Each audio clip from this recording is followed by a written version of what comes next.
नमस्कार, मी तुमचं स्वागत करते आपल्या चॅनलवरती। आज आपण पावसाळ्यातील रायगड प्रवास या विषयावरती मराठी निबंध लिहिणार आहोत।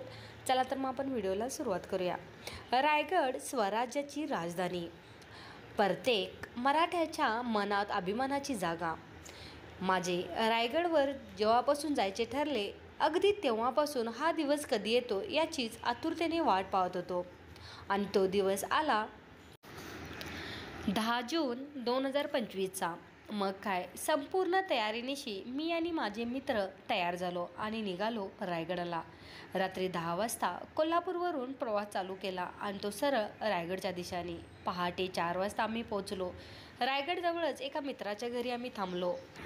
तिथेच आंघोळ वगैरे करून आम्ही निघालो ते थेट रायगडावर। रायगडाच्या पायथ्याशी पोहोचलो तेव्हा कळले की स्वर्ग म्हणजे काय असतो, कसा असतो। चोहीकडे धुके पसरलेले आणि रिमझिम पाऊस।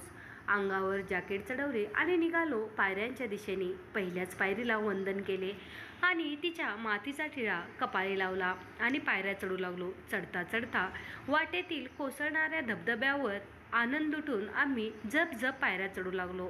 जसा जसा गड जवळ येत होता तसा तसा त्याला डोळ्यात भरायला जीव आतुरला होता। गडाचा माथा कधी धुक्यात हरवत होता तर कधी दुरूनच दिसत होता। हिरवागार चादर अंगावर ओढलेला सह्याद्री मनात भरत होता। सह्याद्रीचे कडे नटून दिसत होते। वरून दिसणारी छोटी छोटी गावे हाकेच्या अंतरावर भासत होती। आणि आता पावसाने पण चांगलाच जोर धरला होता। सोसाट्याचा वारा आणि दाट धुके आणि जोरदार पाऊस, यात बाजूला उभा असणारा मित्रही दिसत नव्हता। गडावर पोचताच समोर होळीच्या मांडावरील शिवमूर्ती पाहून जो काही हर्ष मनात झाला त्याचं वर्णन मी करू शकत नाही। गुगलवर रायगड सर्च केल्यावर ज्या शिवमूर्तीचे दर्शन व्हायचे ती शिवमूर्ती समोर पाहून डोळे भरून आले। जाऊन सरळ राजांचे पाय धरले, डोळ्यात आनंदाश्रू तरळले आणि मस्तक झुकून एक मुजरा गेला। शिवचरणीची धूळ कपाळी लावली आणि हातात असणारा भगवा त्या मूर्तीच्या शिवछत्राला बांधला। राजांना डोळे भरून पाहतच राहिलो आणि मनात 2 ओळी उमटल्या। काय तुमचे रूप राजे, काय तुमचे तेज, छत्रपती जगताचे तुमची गरुड झेप। शिवशंकर तुम्ही या कैलासाचे राणा, तुम्ही या स्वराज्याचे सिंहासन विराजित गृहब्राह्मण, प्रतिपालक रक्ष तुम्ही रयतेचे। तुमचे चरण स्पर्श करूनी आज पाणी डोळा आले। राऊळ तुमचं पाहुनी मन आनंद आले, छाती फुगून गर्वाने तुम्हास पाहिले राजे, मी आज तुम्हास पाहिले राजे। होळीच्या मांडावरून सरळ निघालो तो जेथे शिवराज्याभिषेक झाला तिथे। मराठ्यांचा राजा छत्रपती झाला, जिथे आई जिजाऊंच्या डोळ्यात आनंदश्रू आला। जिथे राजांना आपली बाजी तानाजी आठवला, तिथे प्रत्येक बलिदानाचा वीरांचा सत्कार झाला। तिथे मी पोचलो होतो। तिथेच रयतेचा पोशिंदा छत्रपती झाला। ती जागा, त्या जागेचा प्रत्येक कोना मी मनात साठवत होतो। मग संपूर्ण रायगडाची सैर केली। रायगडाबद्दल बरीच माहिती गोळा केली, मनात ठसवली आणि छाती गर्वाने फुगत होती। जे जे काही पाहत होतो ते एक स्वप्नवत भासत होते। आजचा दिवस कधीच सरू नये असं वाटत होतं।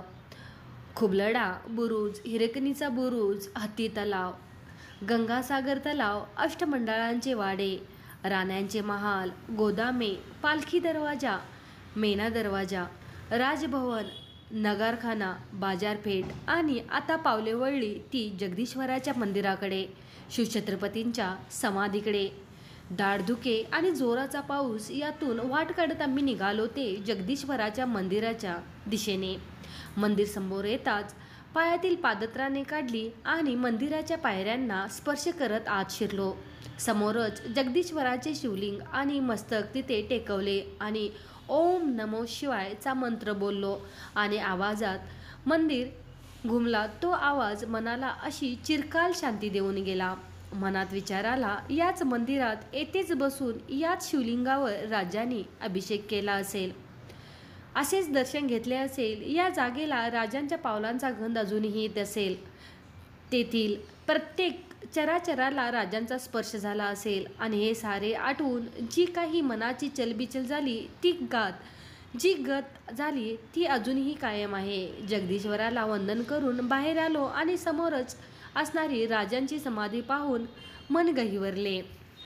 आता वेळ आली होती ती परतीची आणि जड पावलांनी आम्ही आता गडाचा निरोप घ्यायला ठरला.